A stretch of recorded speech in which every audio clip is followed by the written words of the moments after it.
respected Sadhguru, Her Royal Highness Princess Noor of Jordan, board members of IWEC Foundation, dignitaries, ladies and gentlemen. Namaskar and welcome to this exclusive interaction with Sadhguru. Sadhguru, on behalf of IWEC, I'm joined by Princess Noor in offering our sincere thanks for considering our request to address our members in this annual virtual IWEC conference of 2020. This conference brings together the businesswomen and professionals from across 40 countries.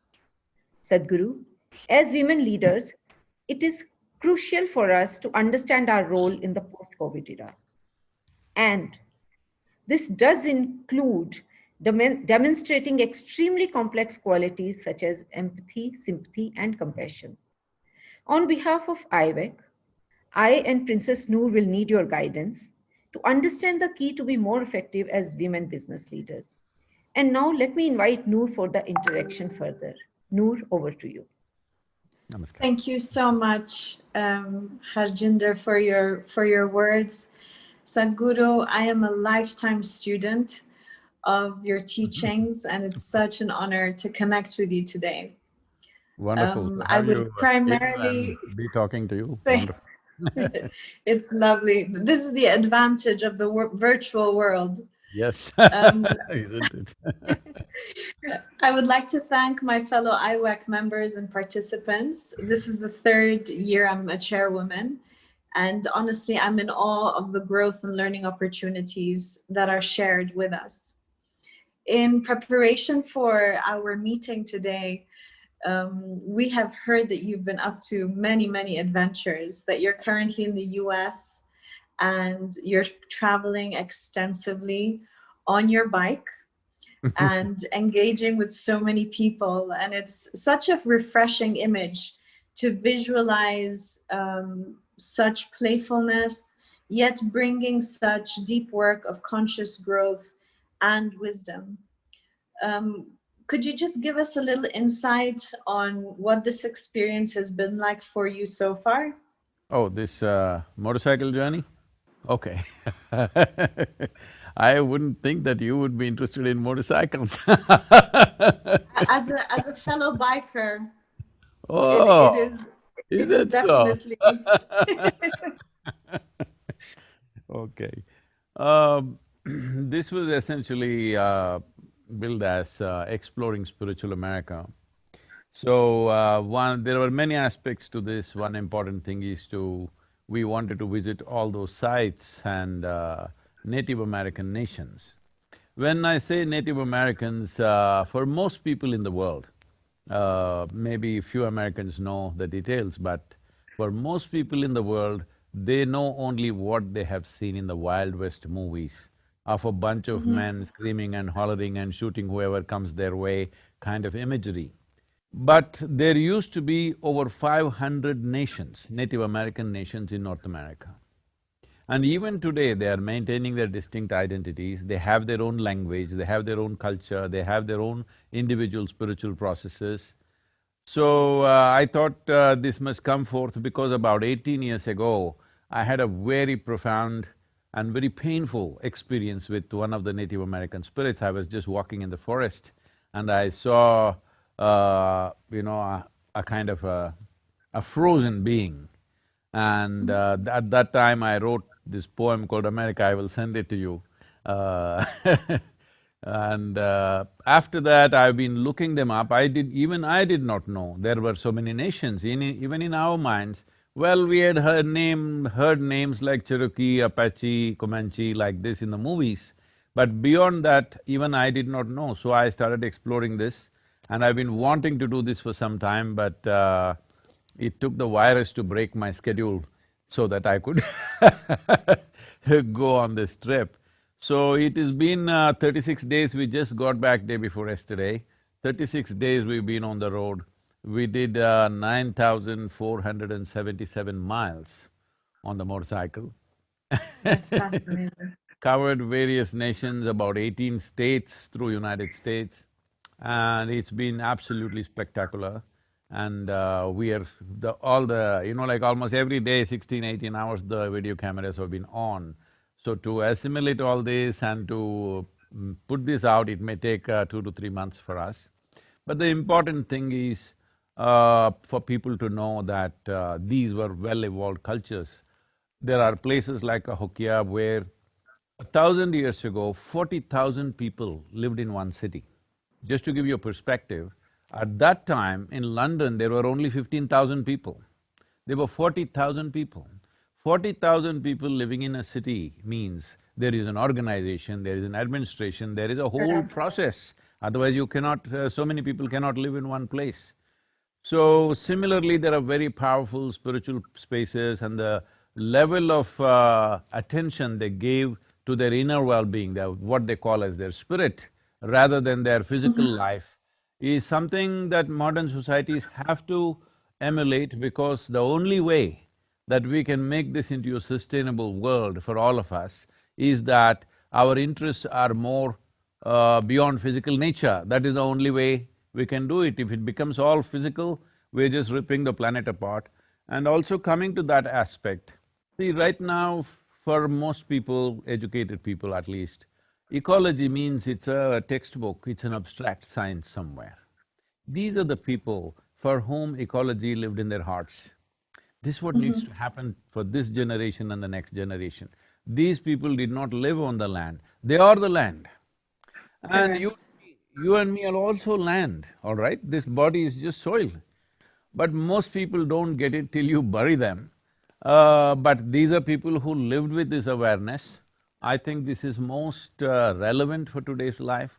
So in many ways, we are trying to put out what the different nations or the different tribes, like believed in and how they lived. But one common ethos is their fondness for earth, because this is a earthy culture. This is not a heaven-bound culture. This is about living life here fully. This is not about going somewhere else and living better. So I think it's most relevant for today's world. It is just the presentation of how it is presented. People may not be able to digest as to how they presented.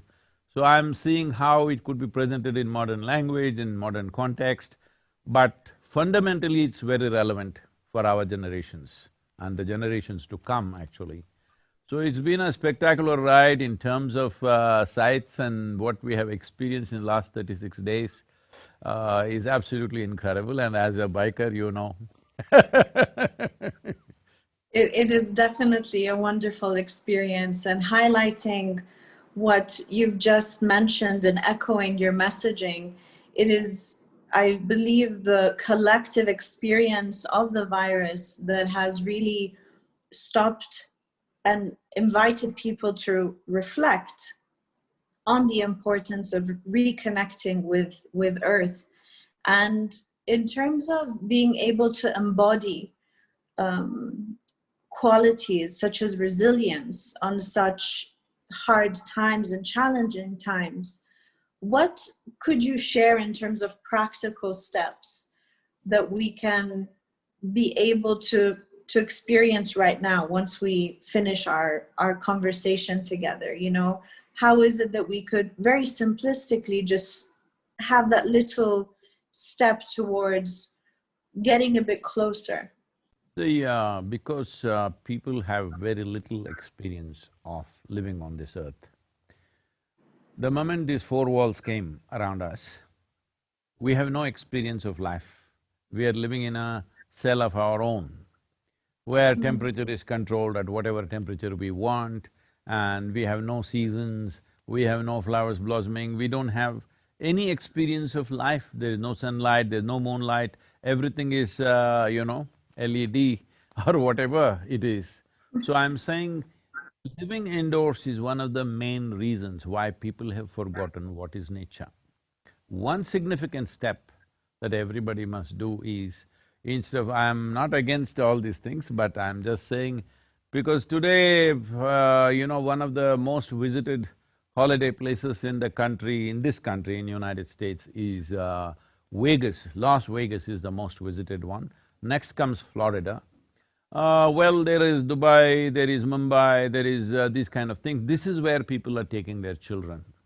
I would Yes. say every week at least one day, if you go out and sleep under the stars, if you go out and make them experience life the way it is, understanding that every other creature who crawls and walks and slides around on this planet have a significant role to play in the making of this earth. Why I'm saying this is, in the last 50 years, 70% of the vertebrate life has been exterminated. 70%. And they are saying by the end of this century, 80% of the insect population could go. If insect population goes, we cannot grow anything, our lives will go. Mass deaths of human beings will happen if all the insects die. Every day we are slaughtering over 200 million animals, okay? We don't need that much for food. We're just slaughtering them because everything is done in excess. Because we are not seeing other life as life. We are thinking only if it's in the human form, it's life. Rest is not life and they have no right to live. Unfortunately, such lessons have been taught to people in certain cultures that every other life is here to serve you. Please just go and observe an ant or a bee or any other creature on the planet. They have a complete life of their own. They have no interest in serving you. Well, they live in such a way that they're eco-friendly and it may serve us, that's a different matter. But they have no intention of serving us, they have a full-fledged life of their own. I've spent enormous amount of time in the jungles in India, in the, in rainforests in India. Every small life has a complete life of its own and it doesn't think a damn about us. But we are thinking we are the center of the universe, which has caused too much damage.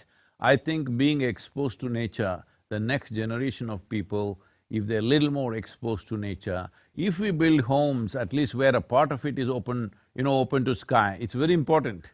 We are promoting this everywhere in India now, and all old designs of homes used to be like this. A part of the house used to be open to sky. It would rain inside. Even today in my house, it rains inside. My daughter who grew up in this house always says that is the most spectacular thing, that inside the house there used to be pouring monsoon rains, because children need to experience this. Just living in four walls is completely destroying our idea and our sensibility towards earth and other life. Thank you so much. Harjinder, I believe you'd like to step in. Thank you, Noor. Sadhguru, a Ducati riding guru is a rare sight. Besides riding a Ducati, you also drive luxury cars, you fly choppers, you play golf, you are a football fan, you are perhaps the most stylish mystic. We often are confused, because we intertwine spirituality and minimalistic life. How do you define spirituality? Anyway, let me correct this, I don't like luxury cars, I like cars or any machine that works well.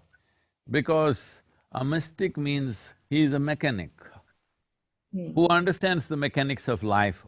Well, isn't this true that this mechanism, which we call as human mechanism, is the most sophisticated, complex machine which works very smoothly, it organizes itself, it creates itself, and it maintains itself all the time unless you do something nasty with it. So I'm interested in anything that works seamlessly. Luxury cars, no, I never drove any of them.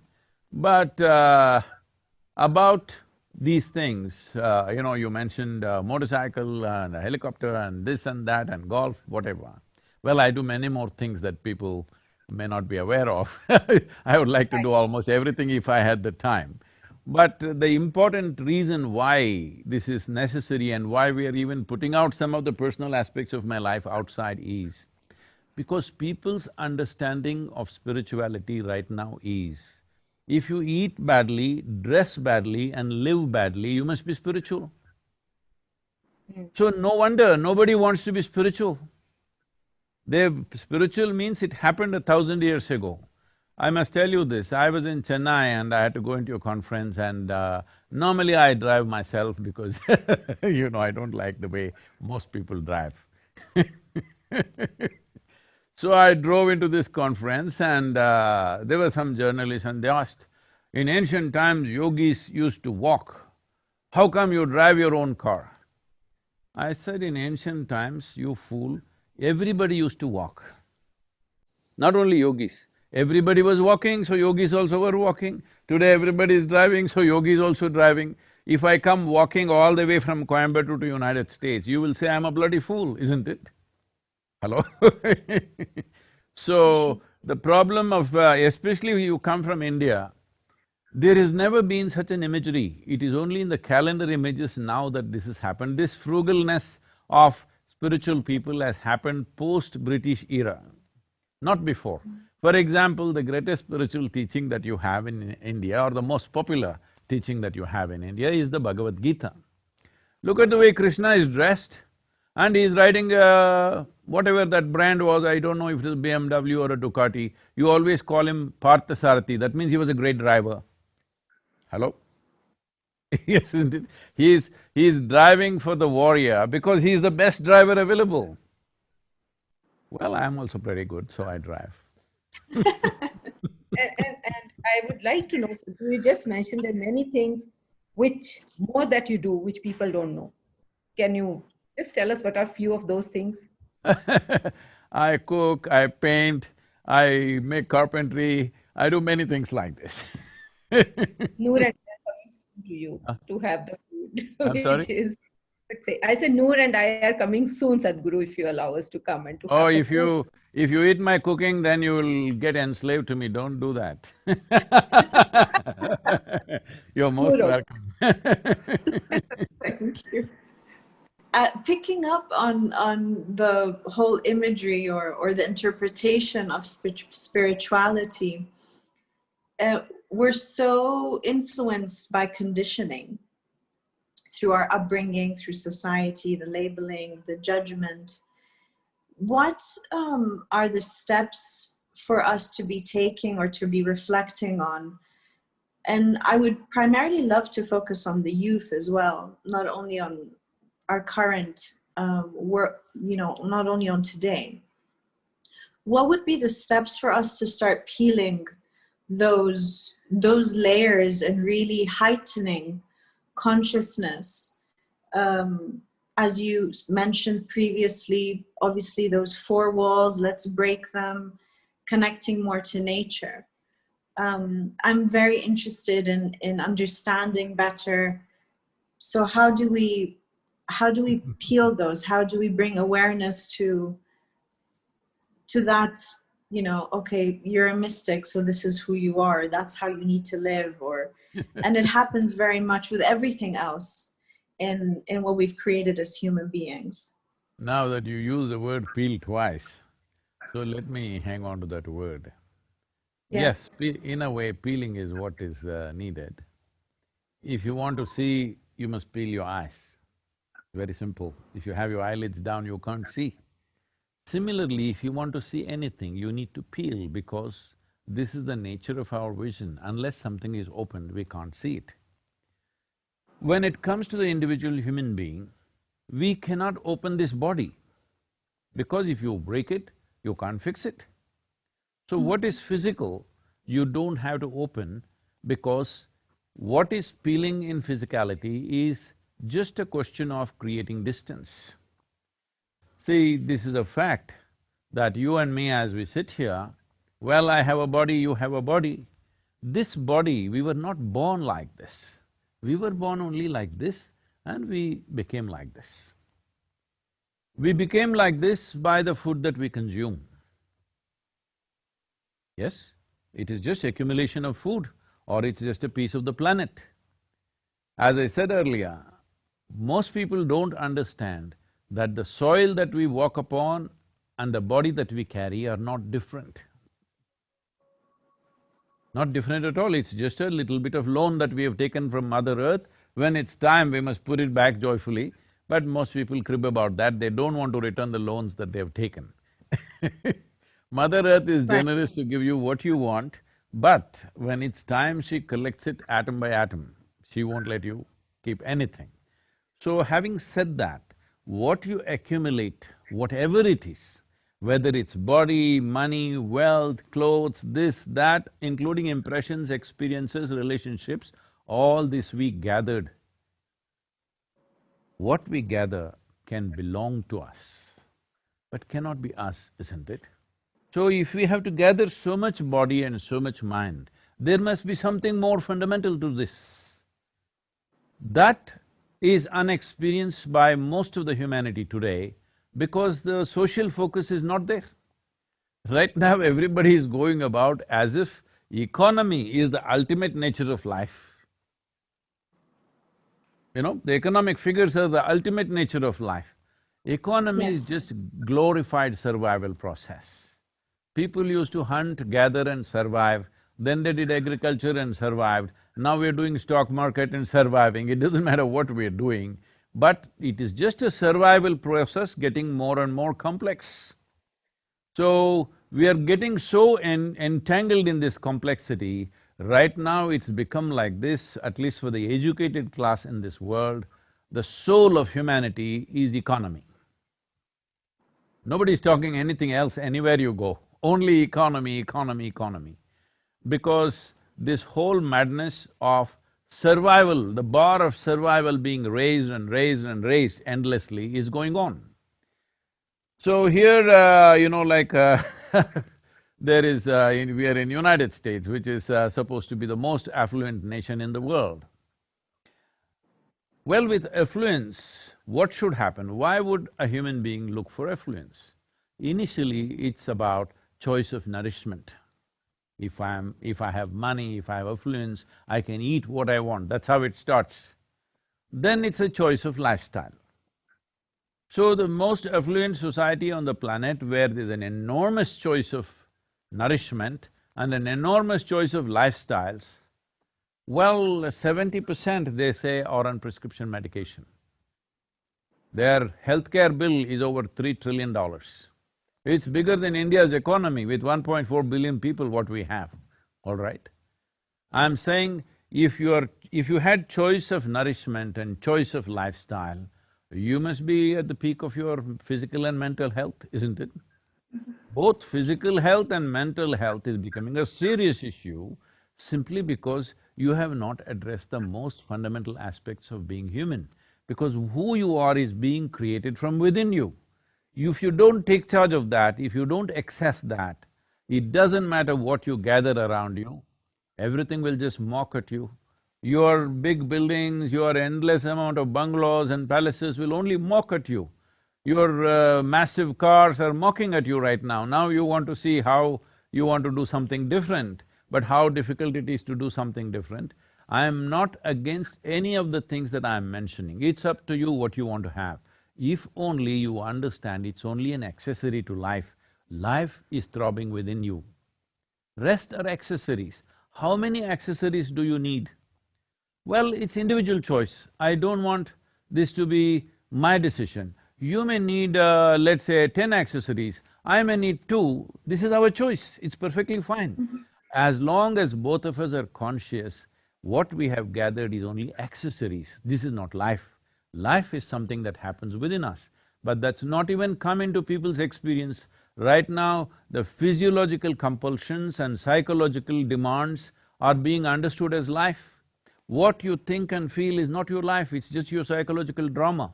You can think whatever you want, yes? But unfortunately, most people can't think whatever they want. They are structured as to how to think. And all the human suffering is coming from this. See, there are only 2 kinds of sufferings: physical suffering, mental suffering. Is there any other suffering in a human life? Only these 2. So the simplest thing, because you talked about peeling, the entire system of yoga, the entire spiritual process, if it is scientifically handled, is just this. Right now we have what is called as inner engineering. The basic practice is this: if you sit here, your body is here, your mind is out there, what is you is little away from you. These 2 things. Once there is a space between you and your body, once there is a space between you and your mind, this is the end of suffering. Because these are the only 2 things where you suffer.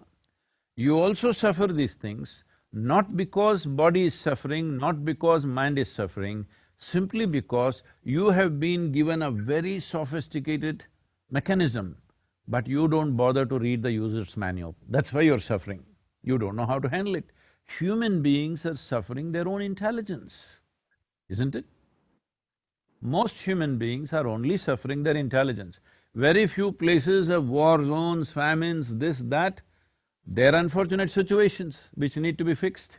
But most of the human beings are suffering their own intelligence.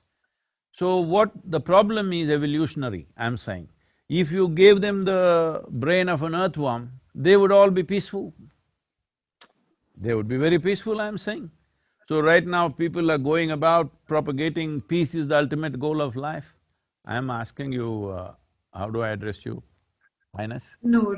Excellency? Huh? Noor is fine. Noor is fine. So I'm asking you, if you are not even peaceful, can you enjoy the meal that you eat? No.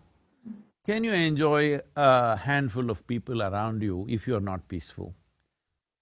Your dear ones, your children, your spouse, whoever else is around you who are most dear to you, even they become horrible when you are not peaceful, isn't it?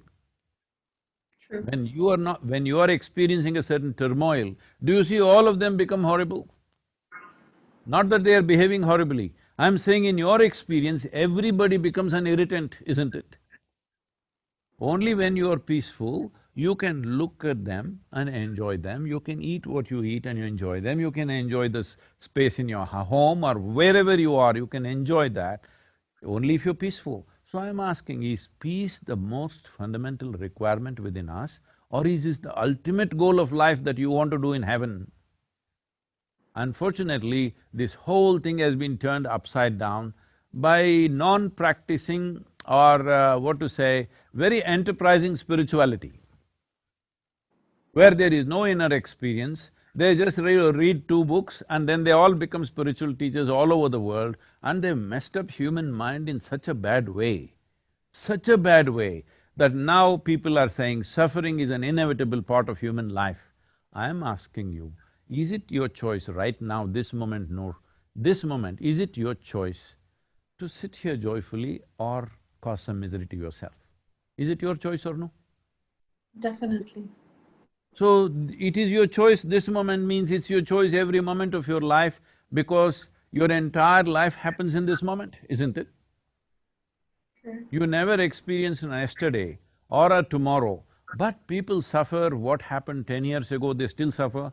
What may happen day after tomorrow, they already suffer.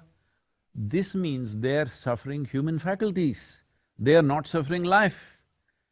A vivid sense of memory and a fantastic sense of imagination is what makes us very different from every other creature on this planet. The richness of human life is only because we have such a vivid sense of memory and we have a fantastic imagination. But this is what 99% of the human beings are suffering. They're suffering their memory and their imagination. Essentially, they're complaining about evolution. I'm saying to get us to this level of cerebral capability, it took millions of years of work, millions of years to make an amoeba into such a complex life. It took millions of years of work and now people are suffering that. How bad is that? Can I ask the question, Sadhguru? Sadhguru, you just spoke about economy. You touched upon the issue of peace.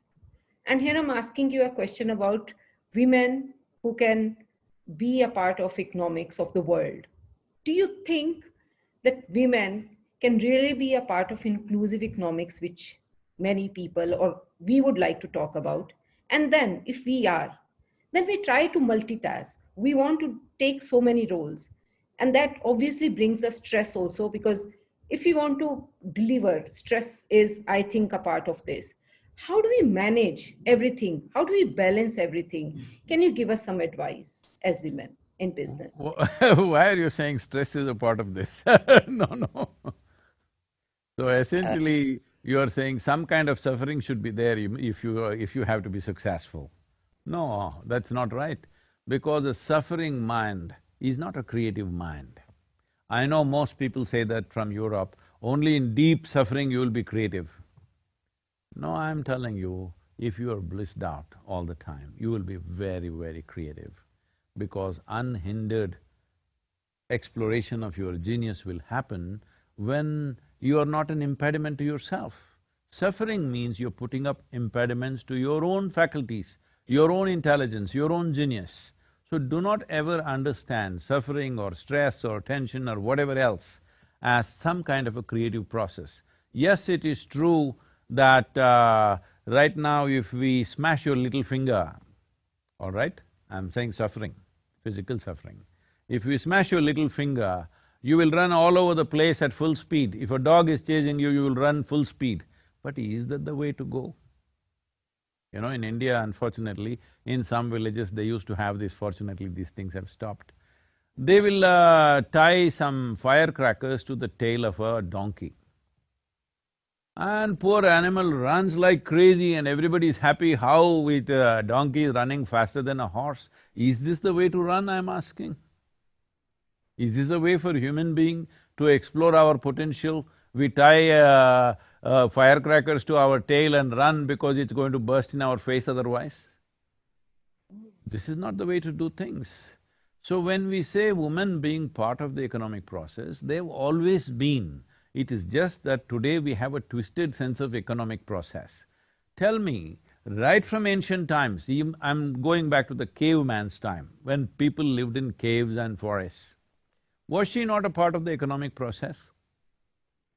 Maybe she didn't go hunting, but when things were brought home, she sorted out things, she made sure everything is put to best use, she made sure everybody is nourished and everything is taken care of. Is this not economic process? If a woman is not competent, then what is brought home will be wasted. Is saving a part of your banking business, I'm asking? Without savings, is there banking? Without banking, is there an economic process on the planet? I'm asking. Can economic engine be driven without banking system? Can banking system operate without people saving?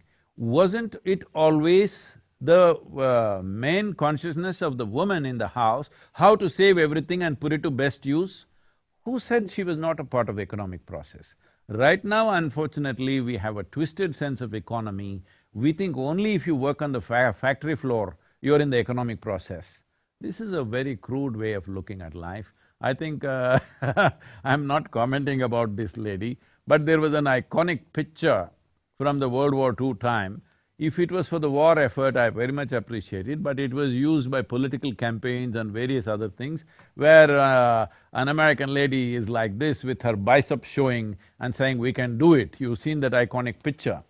Because it was… I'm commenting about this mainly because it was used in political campaigns, presidential campaigns used this. Well, I'm saying the significance of modern times is this, that our activity and the significance of our activity has moved from human muscle to human cerebral activity because of technology and machines and things like that.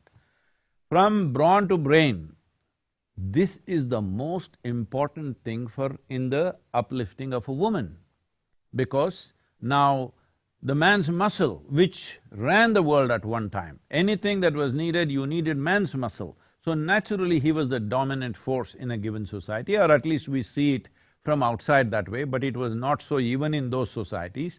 Women had equal roles to play. Because our movies, our stories, everything is projecting the man who goes and fights and kills somebody is the strong man. The woman who sits at home and nourishes and creates life and brings up children, that same idiot who's fighting right now was brought up by her, that is not powerful. This is a complete misconception of life. This is a topsy-turvy understanding of life.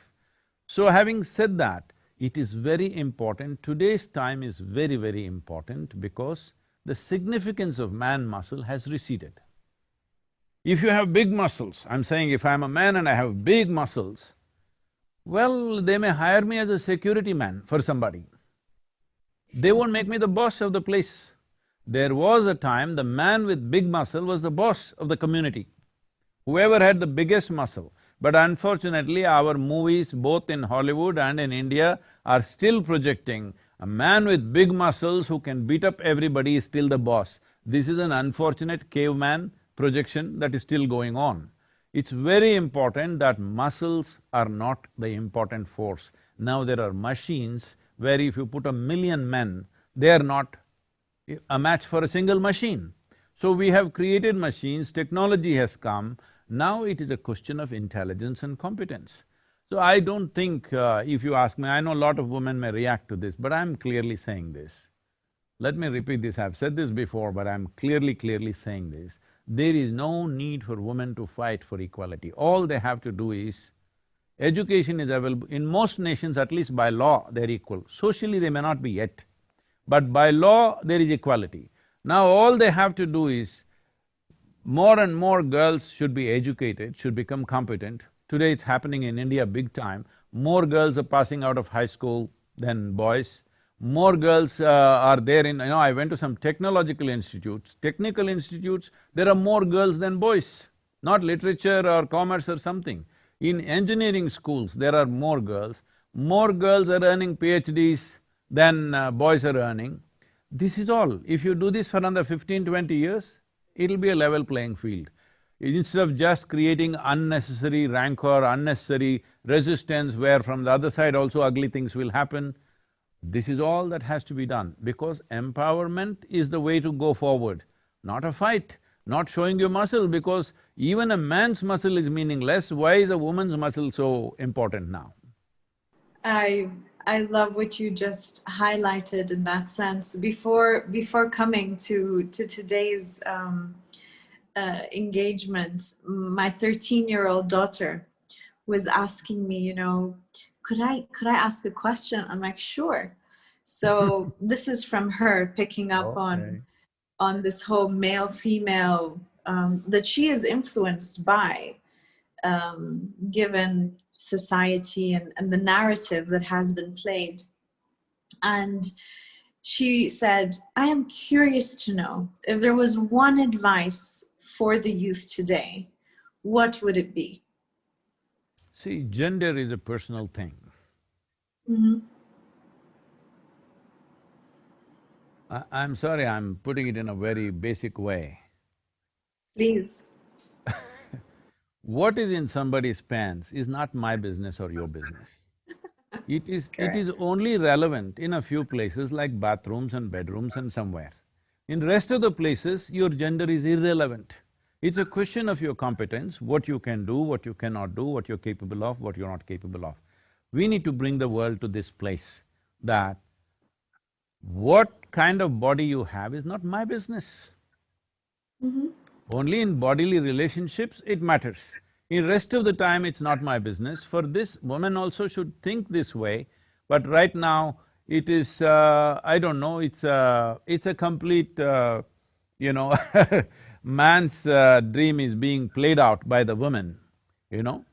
Yes. Because, like yesterday I was… somebody… because I was supposed to talk to some musician, and I said, okay, let me hear something, so they played a video.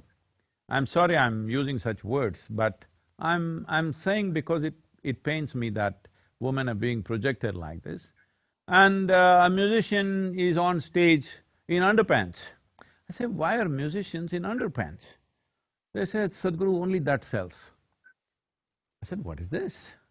So this is horrible exploitation of the woman, and women are cooperating in this.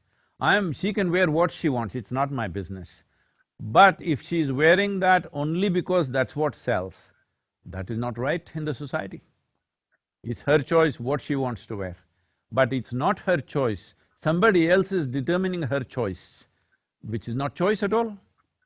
So, this is important both for young boys and girls, they need to come up with this, that your body is your business, all right? It is not something that everybody needs to be involved with your body on the street. Everybody need not be involved with your body. People need to be involved with your intelligence, people need to be involved with your competence, people need to recognize your genius. Everybody on the street need not be involved with your body. Body has its purposes, body has its beauty, body has its nature, that is in a different way. I am not trying to say what should be the dress code. No, I'm saying a man should not decide a woman's dress code, that's all I'm saying. Right now it looks like It's man's perversion which is deciding a woman's dress code. This needs to change if women have to be free. So this is why I'm saying, as from man's muscle it is moving to a cerebral nature of activity, similarly from a woman's flesh it has to move to a cerebral nature of activity. So right now this may sound like an absurd thing, no, no, this is how women are. No, no, this is how man has expected woman to be. This is not how women are. I know enough women in my life, all around me, to clearly know that this is not how they are, but they think this is what is expected out of them. Is that a superwoman syndrome, Sadhguru, that you call this? I'm sorry? Is this a superwoman syndrome that they define this as, where women just want to project themselves in a certain way? No, I'm saying this is a sure way to destroy the beauty of feminine in the world, because right now you understand masculine as the ideal of success. If you want to succeed, you have to be like a man, you have to show your muscle. This must go, because this whole thing is coming from this… this is a consequence of, in one way, that economic engine drives everything in the world. When economy is the only thing that matters, everything is a marketplace. Everything is about… see, in the marketplace, if I give less and take more, I'm smart, isn't it? Hello? If I go to a marketplace and give more and take less, I'm stupid. But right now you must understand, in your homes, I'm sure it's true for you also as women, I've seen women working in so many ways, my own mother, my sisters, my aunts and many other women that I see. Yeah, when they are at home, their whole thing is to give themselves totally, because they're doing something that they love to do. They're doing things for people that matter, that what I get is not important. That's what makes their life beautiful. This should not happen just at home, this should happen in the society, that everybody is trying to do their best to everybody else. This is the nature of the feminine. Right now you are saying, wherever you go, I must give less and take more, whether it's marketplace or marriage, the same thing is happening. And nobody is happy, nobody is living well, nobody can relax their guard. All the time everybody is guarded against each other, because every place is a marketplace. Everywhere you go, you're seeing how you can profit. No, that's not how human beings can live well. Human beings can live well. This is right now, I constantly live among volunteers who are always trying to give their best in any given situation. People ask me, Sadhguru, of all the things that you do, what's the most important thing? I say, people around me, the sort of people that I've gathered around me who are willing to give their lives away without any expectation. This is what is most beautiful about my life, because that is what is most important in the world. Every place is a marketplace means we are always trying to take advantage of somebody, isn't it? When your mind has become a marketplace, there will be no consciousness, there will be no finer aspects of life, there will be no room for the feminine in the world. Masculine will rule. It's all about conquest, it's all about exploitation. It's not about, it's not about love, it's not about inclusiveness, it's not about involvement with life. Where there is no unbridled involvement with life, there is no life at all. Only with involvement you can know life. There is simply no other way. I just would hand over to Noor. Before that, I want to further ask you one thing You more. use the word superwoman, I would say my mother was a superwoman. She did not earn a single rupee in her life, but she was a superwoman, she was the most respected in the family. Well, did she ever ask, what will I get? Never, but she is a superwoman. We all are superwomen, Sadhguru. Thank you so much. Yeah. I want to ask you, Sadhguru, is, now if we are a business, we doing business. Business is gender neutral. It doesn't recognize who is a man and who is a woman, and I totally believe in this. Now, as a woman who is into a business, it is our dharma, it is our duty to earn money so that we can give employment to many people and we can contribute to the economy of our country.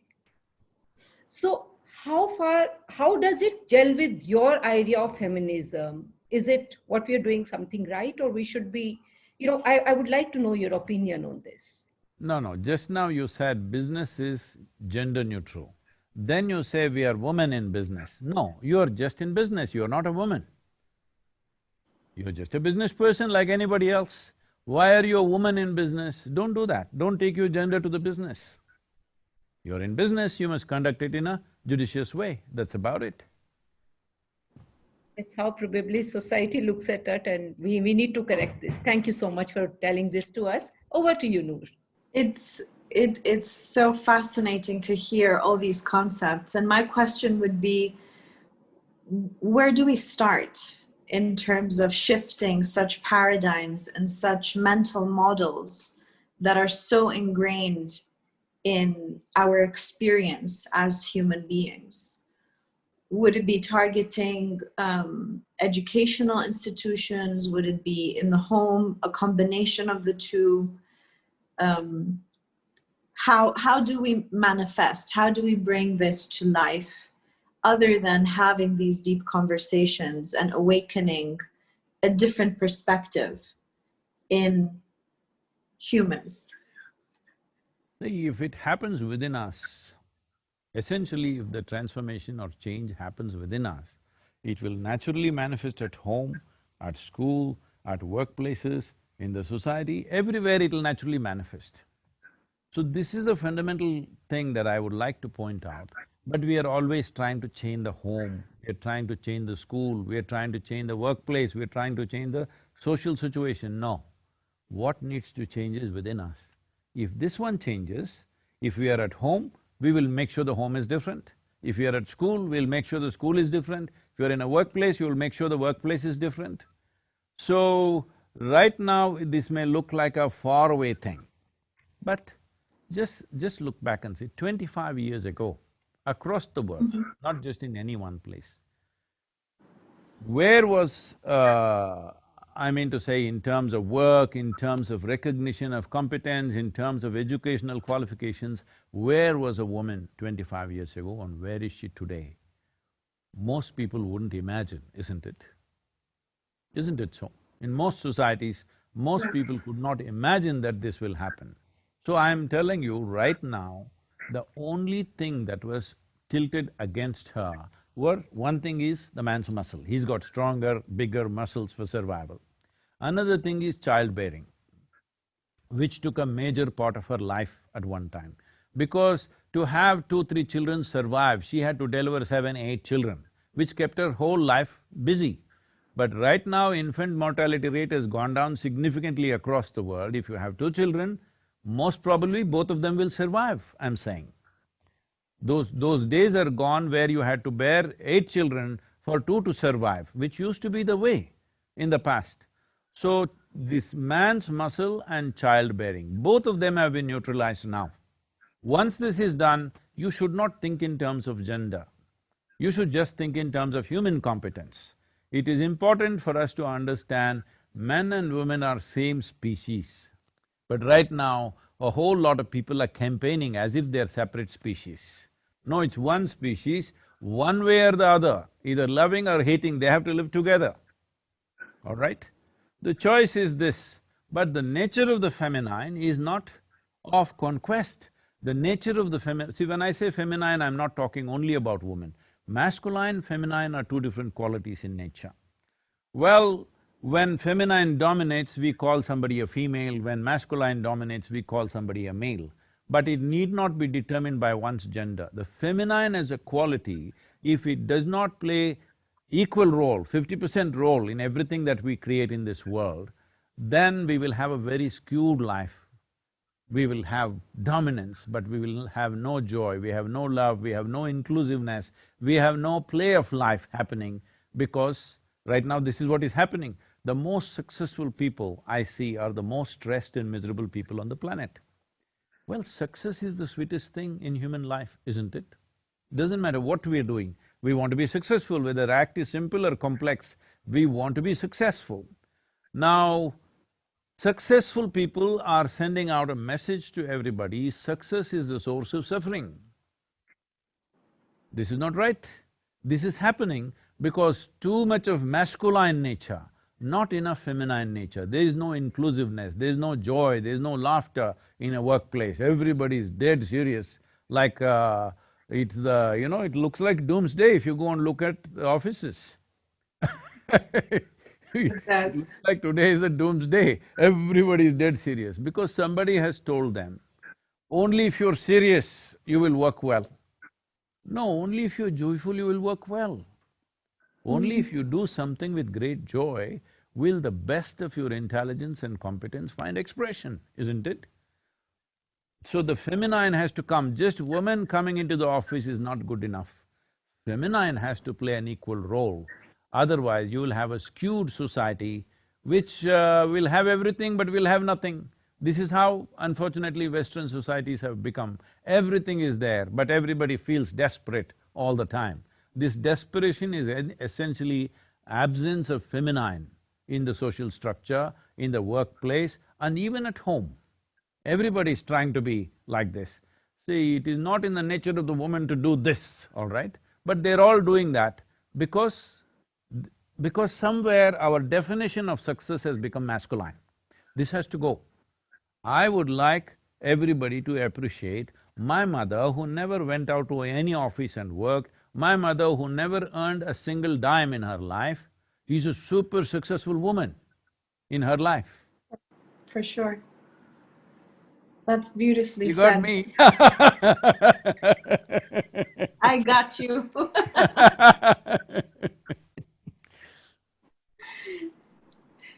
That was very well said, Sadhguru.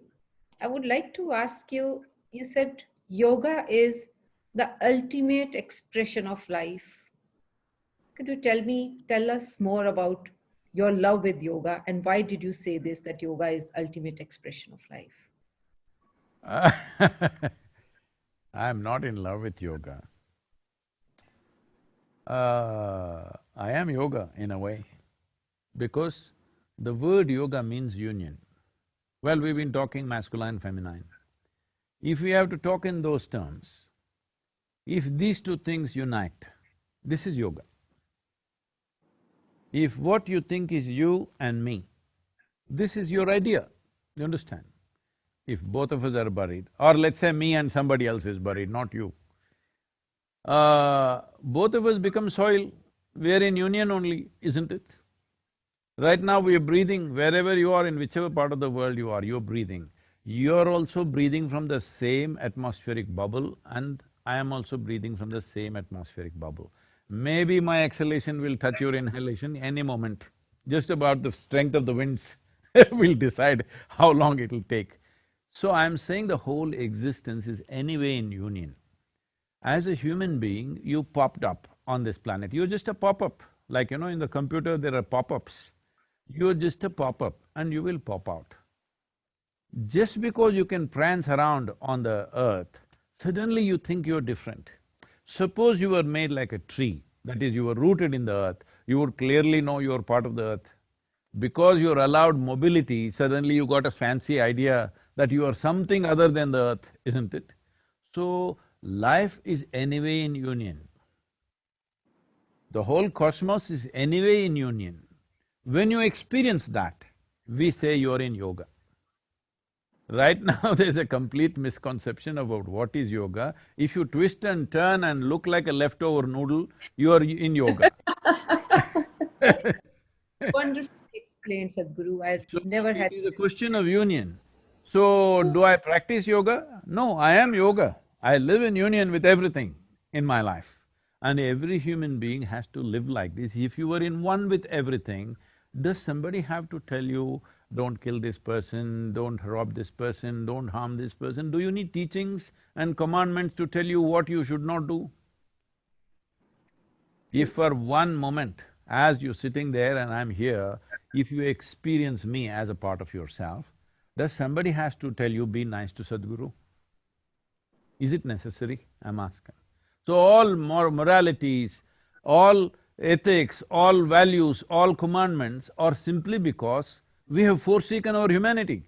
The fundamental nature of our existence is this, I must tell you this, Where in 1998, when some UN agencies came and made a prediction that 60% of Tamil Nadu will become a desert by 2025, I didn't like this prediction, I looked around, then I saw it is definitely happening. Then I saw what is the thing to do. That day, the green cover in Tamil Nadu was 16.5%. I said, we must move this to 33%, so we need to plant 114 million trees, I said. Everybody around me rolled their eyeballs and said, Sadhguru, 114 million trees, how is this possible? Then I asked them, what's your population? They said 62 million. So if all of us plant one tree today, take care of it for 2 years, and plant one more, it's done. All right? Even a beggar on the street can plant one tree. Actually, as a symbolic thing for this Kaveri calling movement that we are doing, which is 42 rupees per tree, beggars in Chennai have actually contributed for planting of the trees, because I wanted to prove that even a beggar can do it. You don't have to be a rich man to do it, everybody can do this, all right? The question is only, we are not experiencing that oneness. So how to do this when they said, I said, I spent 6 years planting trees in people's heads, which is the harshest terrain usually. So the simple thing was, I set up a spiritual process. I made people sit near the trees and made them sitting with their face up, breathing, and made them experience what you exhale, the trees are inhaling. What the trees exhale, you are inhaling. Once they experience this, now you can't stop them from planting trees. Now, according to the government gazette, the tree cover has gone up over 7.2%. According to Google Maps, it's over 11%. You can't stop people from planting trees because now they see that it's a part of their lung hanging out there. I'm saying if you knew yoga, if you experience the oneness, this is not something you have to create. This is the way life is happening, isn't it? This is the way life is happening. We are one with everything, but we have a psychological drama going on in our head which makes us believe we are a world by ourselves. Very true. Noor, would you please ask any question? And with everything we've been speaking about, I feel I have so much to take in. It is truly so wonderful. In terms of what you just mentioned about that oneness and connection, in a very odd manner, 2020, with the experience of the virus, it's kind of thrown us all in a very similar journey of emotional uncertainty, and uncertainty that has looked at us maybe more so in our face, right? I mean, life is uncertain. However, with this experience, I think that has been heightened somehow. And how do you see this impacting the next few years in terms of our evolution and understanding? Noor, did you know that you're having the globe as a halo around your head? I love it. You're having the world map as a didn't halo. notice. I didn't notice. So, very symbolic.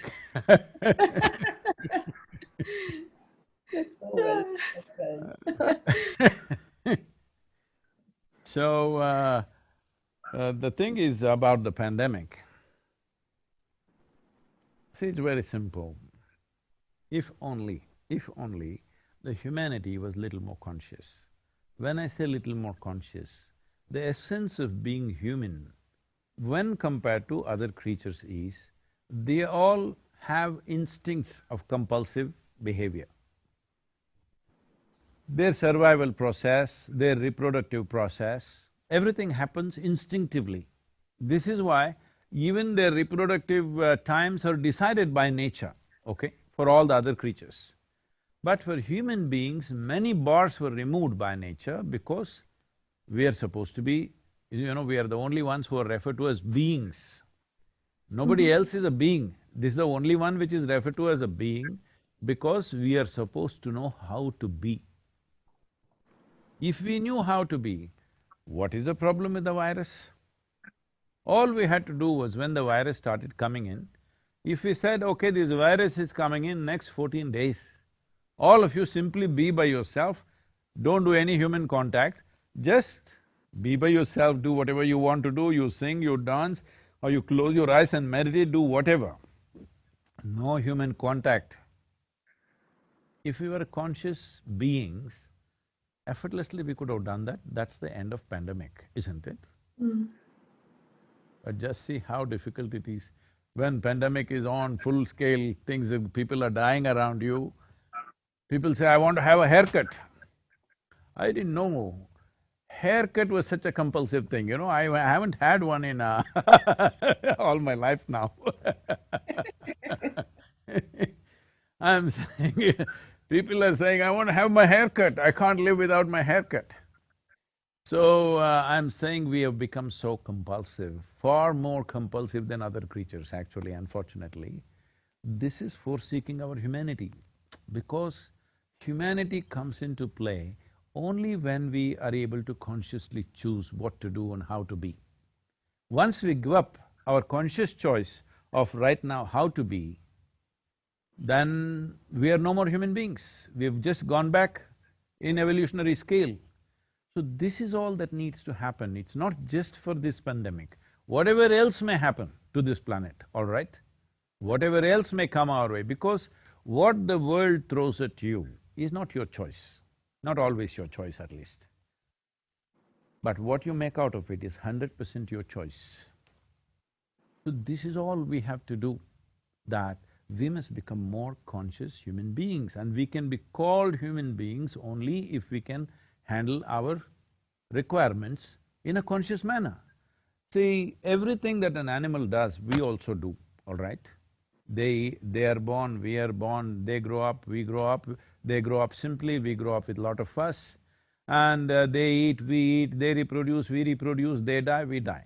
Everything that an animal does, we do. On physiologically, we are just another animal, all right? The only thing that makes us different is the same things of growing up, of eating, of sleeping, of reproduction, everything we can conduct it consciously. That is what is the difference between us and them. Yes? If we do not conduct this consciously, then you have given up your evolutionary status of being the peak of evolution on this planet.